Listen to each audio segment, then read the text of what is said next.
We're here in the Space Station Flight Control Room, and today joining us is a special guest, Hal Getzeiman, who is the lead Capcom as well as the chief engineer for the Capcom. Thanks so much for joining us. I'm glad to be here, Nicole. It's been a busy day here in the Flight Control Room, so we're really glad you're here to kind of talk to us. So a lot of people have heard about Capcoms. They're familiar with that console position. I always describe it as the voice of the flight control team. But can you tell us a little bit more about what that job entails? Well, really, we're just another member of the team. We work for the flight director. But our job is to listen to what all the experts on the control team are talking about, understand as best we can what impact that will have on the crew, and then communicate those impacts. Sometimes those impacts are significant, and we have to have the crew react to those problems or issues. And so we try to boil it down to the essential information that perhaps the controllers are talking in a language that is not familiar to the crew, and we translate that into information that's useful and then that they can act on. The other thing that I think is important that some people may not realize about the Capcom position is that you are representing the crew office. You're working behind the scenes on days that you're not on console on procedures and that type of thing. You have the chief role for that within the Capcom office. Can you talk a little bit about that scope of the job? Yeah, we have a whole group of engineers that support the crew and review their procedures and displays and make sure that those are as good as we can make them. A lot of the work we do, we're scheduling continually doing that work, so we have particular expertise that we bring to that equation. We have a increment lead Capcom. They follow the crew scheduling. They participate and give input to the scheduling process. Also, we review the procedures that are going to be uplinked to the crew to make sure that they're easy to understand. They have the proper illustrations, the proper call-outs, and all that information as part of our job.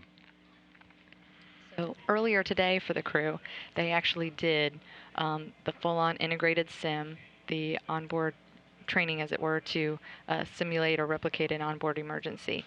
This morning's was replicating a ammonia leak in the Destiny lab. Can you tell us a little bit about how those sims are created and what types of things go into these sims when they're doing them with the flight control team and the onboard crew? Sure. The onboard training is just an extension of the normal crew training that they have on the ground. But now they're actually in the environment up there, and this is an opportunity to refresh that training, to give the crew and the ground team a chance to work together. As you know, there's three basic emergencies: a toxic release, a fire event, or a depressurization. And because we're in the environment of space, these take on a different characteristic than people might be used to. If you had a fire in your house, the first reaction would be to leave the house. We can't do that. If you have a toxic release, again, it'd be best to probably get out of the house, but we can't do that. And what we have to do is we have to isolate the problem to a particular module and make sure the crew is in a safe area. And then after the initial incident is taken care of, then we take remediation action. And so these onboard crew training exercises are just that, practice, so the crew is very proficient, and should something like this happen on orbit, they can react quickly and effectively. One thing I noticed about the scenario today was that the crew did not know until they started. That's when it, is revealed to them what the scenario is, which of course, to replicate the urgency of the situation. Is it the same for the flight control team here? Do they likewise not know what the scenario is until it's all about to start? We're evolving these training sessions, and this is one of the first where the crew is sort of surprised by what the scenario is. In their earliest training and earlier in the program, we had these things well scripted out. People had an opportunity to read through the scripts, to understand them, and then ask questions and all that. Now we're moving up to more advanced scenarios where the crew doesn't know and all that. We eventually may get to the point where there'll be some trusted agents and only they will know, and it'll be a surprise both to the ground team and the folks on board. We're still working out the details on how to conduct those kind of training sessions. Well, it seemed, really exciting to be here in the room. Clearly, everybody was fully engaged and getting a lot out of it. So, very valuable exercise.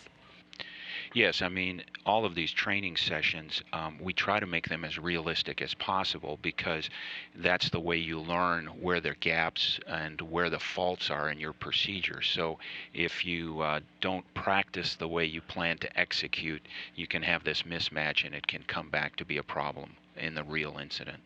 It's always been fascinating to me too that the crew training, pre-flight, they actually have them in the mock-ups, in the modules, complete with smoke, donning the masks. So it is very, very realistic.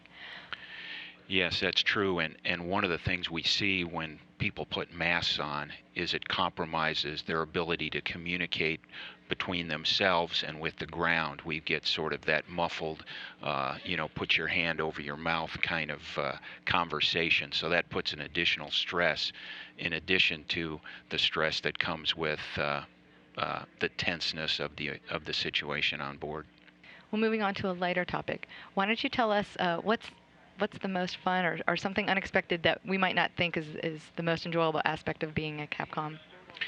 Well, I guess the thing that's been kind of fun for me is the fact that I think I've introduced the Chancellor of Germany, the Prime Minister of Japan, the President of the United States. I've introduced all these people to the crew on orbit over the years that I've been doing this. So that's kind of a kick when you think about it, that we're of big interest to national leaders and they want to talk to our crew, and we get to play a small role in that process. Absolutely. We've had lots of VIPs and dignitaries and the occasional celebrities that come through, so I hadn't thought about that aspect.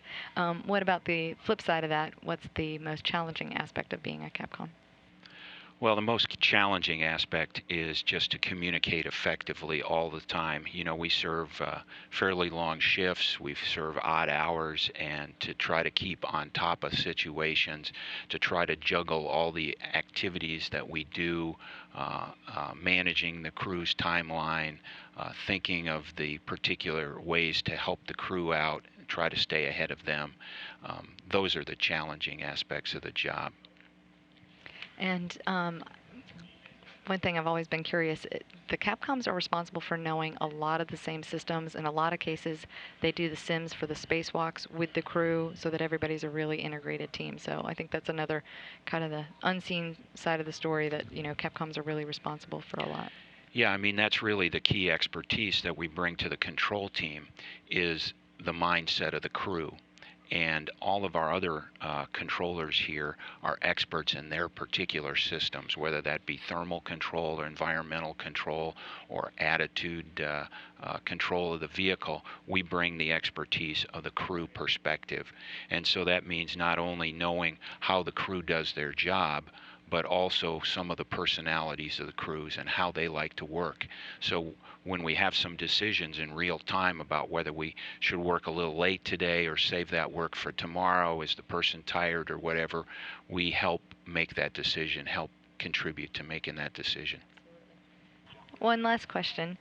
In your previous life, you were with the Air Force and you've had a lot of flying experience. Can you tell us a little bit about your background and the path to working here at NASA? Well, like a lot of people, I'm old enough to remember the early missions of space, and I can remember Apollo 8 going around the moon. And when I watched that on Christmas Eve, I was just mesmerized and thought this would be something that I wanted to do. And when I looked around at all the astronauts at that point, they were all military test pilots. And so I thought my path to getting into space would be to become a military test pilot. And so I went to the Air Force Academy, got a degree in mechanical engineering, went on to fly a lot of different airplanes. Most are no longer being flown by the Air Force. Tried to do the best I could in all those. I went to graduate school, got a degree in space operations, and then came down here to work at the Johnson Space Center for 2 years in the training division. And then we kind of decided after Challenger to separate military space from civilian space, and I went back to flying in Korea and then back in America. I served in the first Gulf War flying F-15s, and then eventually ended up as an instructor pilot teaching new students out in Lubbock, Texas. And then after I retired, I came back down here and eventually worked into the job I have today as a Capcom. Fascinating background. Thanks so much for taking time to join us. Again, this is Hal Getzeiman, the lead Capcom and chief engineer for the Capcom Office.